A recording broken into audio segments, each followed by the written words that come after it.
महंगाई और बेरोजगारी को मुद्दा बनाकर केंद्र सरकार को घेरने वाले कांग्रेस पार्टी के राष्ट्रीय अध्यक्ष मल्लिकार्जुन खड़गे के बयानों पर केंद्रीय मंत्री अनुराग सिंह ठाकुर ने पलटवार किया है। अपने संसदीय क्षेत्र हमीरपुर में दौरे के दौरान अनुराग ठाकुर ने मल्लिकार्जुन खड़गे को आड़े हाथ लेते हुए कहा कि केंद्र सरकार से प्रश्न पूछने वाले कांग्रेस के नेताओं को सबसे पहले ये बताना चाहिए कि कांग्रेस शासित राज्यों में कितने लोगों को रोजगार दिया गया। कांग्रेस पार्टी पर हमला करते हुए अनुराग ठाकुर ने कहा कि कांग्रेस चुनावों के समय आम जनता को छलने के लिए कई गारंटी देती है, हालांकि चुनाव के बाद सब कुछ भूल जाती है।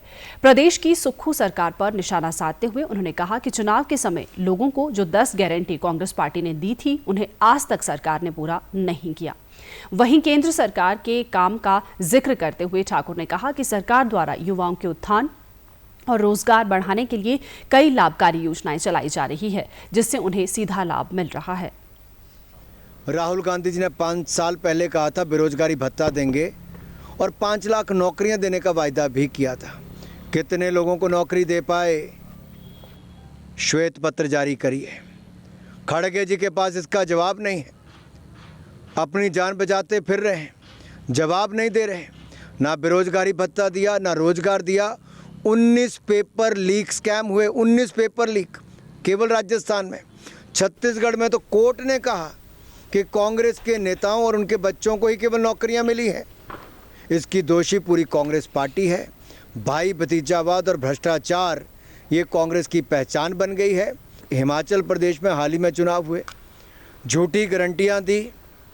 मैं आपके सामने पूछता हूं, आप हिमाचल के पत्रकार हैं, क्या एक भी गारंटी पूरी कर पाई? इन्होंने कहा था 1500 रुपये महिलाओं को देंगे। 11 महीने बीत गए, 23 लाख महिलाएं इंतज़ार कर रही हैं, पैसा नहीं देती सरकार। कहा 2 रुपये किलो गोबर, 100 रुपये किलो, 100 रुपये लीटर दूध खरीदेंगे, नहीं खरीदा, इंतज़ार कर रहे हैं किसान। 1 लाख युवाओं को नौकरी देने की बात कही, 1000 को भी नहीं दे पाए, इंतज़ार कर रहे हैं नौजवान। इन्होंने कहा कि सेब के बागवान और बाकी सब जो हमारे किसान हैं वो फसल की कीमतें स्वयं तय करेंगे, नहीं कर पाए। नालों में नदियों में सेब बहाने पड़े, फेल हो गई कांग्रेस। वहीं दिल्ली में लगातार बढ़ रहे प्रदूषण पर अनुराग ठाकुर ने कहा कि अरविंद केजरीवाल के झूठ व असफल नीतियों के चलते दिल्ली की आम जनता को प्रदूषण की मार झेलनी पड़ रही है। उन्होंने कहा कि दिल्ली सरकार के द्वारा लगाए गए स्मोक मीटर के ना चलने के कारण स्थिति और खराब हुई है, जिसके लिए केवल केजरीवाल जिम्मेदार है। आज दिल्ली की जनता प्रदूषण से त्रस्त है, लेकिन केजरीवाल सरकार घोटालों में व्यस्त है। श्रीमान केजरीवाल जी का झूठ और असफल नीतियों के कारण दिल्ली के करोड़ों लोगों को भुगतना पड़ रहा है। उनके स्वास्थ्य के साथ खिलवाड़ हो रहा है और किसी की जान के साथ कैसा खेला जा सकता है, इसके दोषी श्रीमान अरविंद केजरीवाल हैं। ये अपने शराब घोटालों में और अन्य घोटालों में व्यस्त रहे और इनकी पंजाब की सरकार भी भ्रष्टाचार में डूबी रही और पराली को जलाकर दिल्ली में जीना मुश्किल कर दिया है।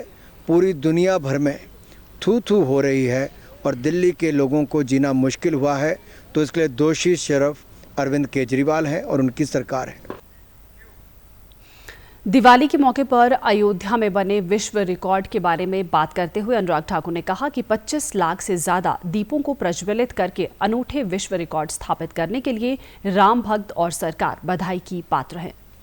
उत्तर प्रदेश की सरकार को, राम भक्तों को, मैं सबको बधाई देता हूं कि आज दीपोत्सव की गूंज देश और दुनिया में ये जो प्रयास किए गए, अगर आप फोटो देखोगे तो आप मंत्रमुग्ध हो जाते हो। आपको लगता है अगली बार मैं तो जाने ही वाला हूं, तब तक तो भव्य राम मंदिर का निर्माण भी हो जाएगा।